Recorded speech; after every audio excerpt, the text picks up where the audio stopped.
A kid named Jonathan came into Miss Bawbury's private practice. He talked about a monster in his closet. His parents had told her beforehand that his imagination had gotten out of control. He goes sleepless some nights, too afraid to even close his eyes. He just keeps staring at his closet door. He tells her about the monster, which is named Mr. Fuzzy. He tells her of him sometimes coming out and getting closer. He tells her that he's going to eat him. Mr. Fuzzy once got to the foot of his bed, but Jonathan screamed out and his dad rushed over, scaring Mr. Fuzzy back into the closet. Miss Bawbury started asking questions. So, tell me again, Jonathan, what did Mr. Fuzzy look like? He's very big, bigger than the door. He is really scary, and he has big horns on his head and a long tail. Go on. He has sharp teeth and he goes like roar. Anything else special about him? Yeah, sometimes purple water drops from his tail. Where does Mr. Fuzzy usually hide? He hides in my closet. But whenever Daddy checks, he's not there. Well, don't worry. I know how I can scare Mr. Fuzzy away. Really? Yes, but I need your help, okay? Yay! I want to help! I need you to have fun today. Play outside with Mummy and Daddy, and when you go to sleep, say, "Monster, monster, go away. Don't come back another day." Do you think you could do that for me? Yes!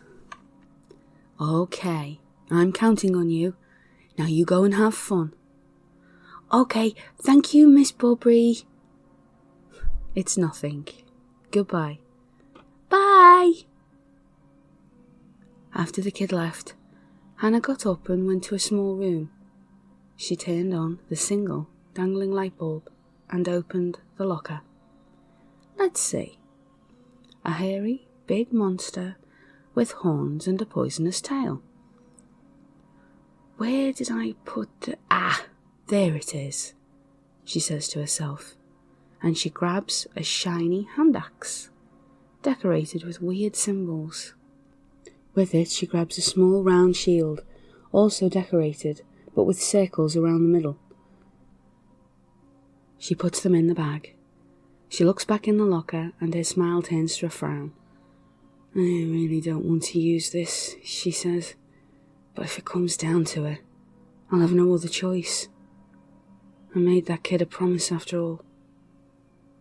She grabs a container with an orange liquid in it. On its cap is what seems to be a needle, covered with a plastic cap. She puts it away in one of her jacket pockets and closes the locker and heads out.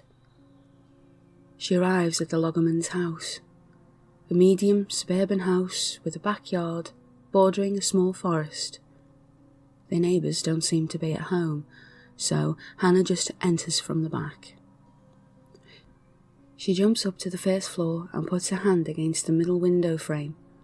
A symbol on her glove springs out and emits a blue glow. It spins about an inch from her hand for a second before disappearing. The window opens.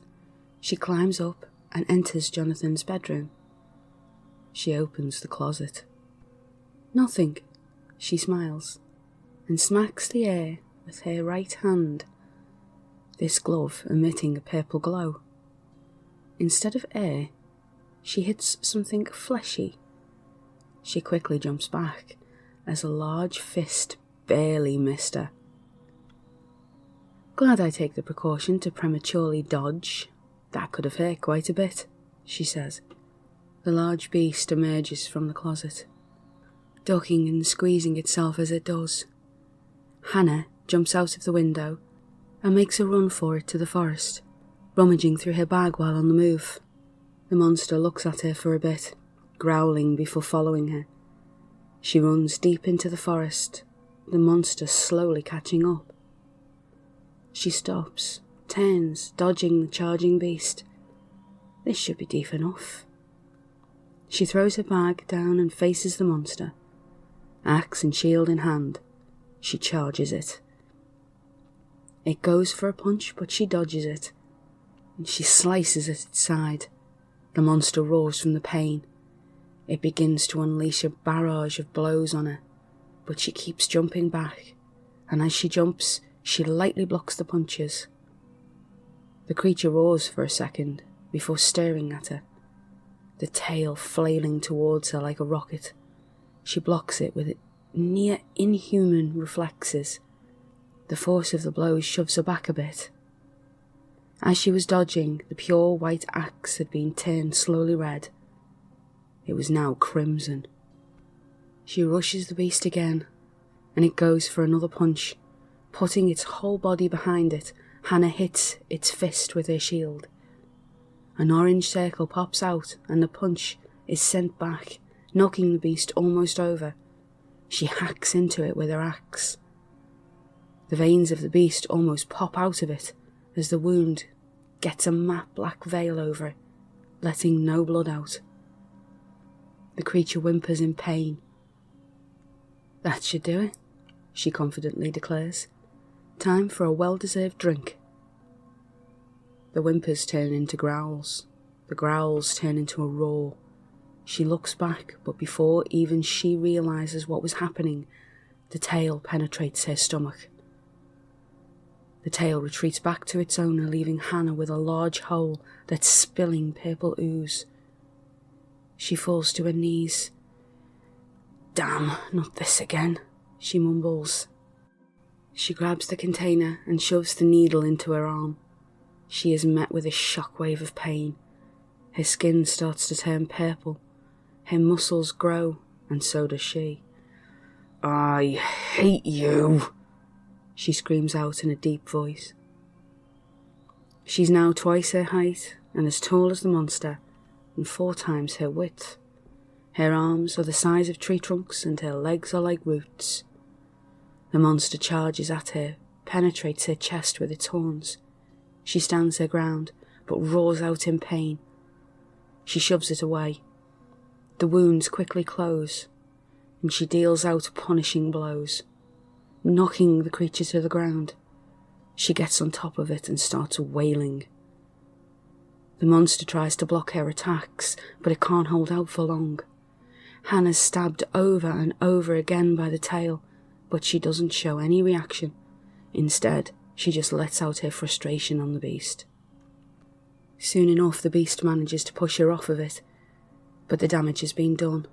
It's bloody and bruised, wobbling quite a bit. It turns away and starts to run, but Hannah grabs the axe and chases it. She immediately catches up and punches it against the tree, the impact shattering part of it. She follows it up with a swing of her axe, and its head flies off. The axe continues halfway through the tree. She pulls out the axe and sits down, catching her breath. After half an hour or so, she's back to normal. "Ow!" she yells as she gets up. "Damn. God, it's gonna hurt and I'm gonna be sore all week now." She goes quiet and slowly makes her way back to the shield in the bag. Well, at least the kid will sleep well tonight. Though, I better get a thank you from his parents soon. She packs her stuff and heads home.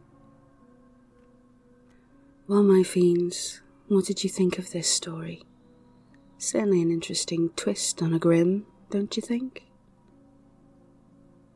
Tonight's story comes from a nice new dark mind, so we thank Craig this evening. And until we meet again, I am the Wanderer. Do take care now, won't you?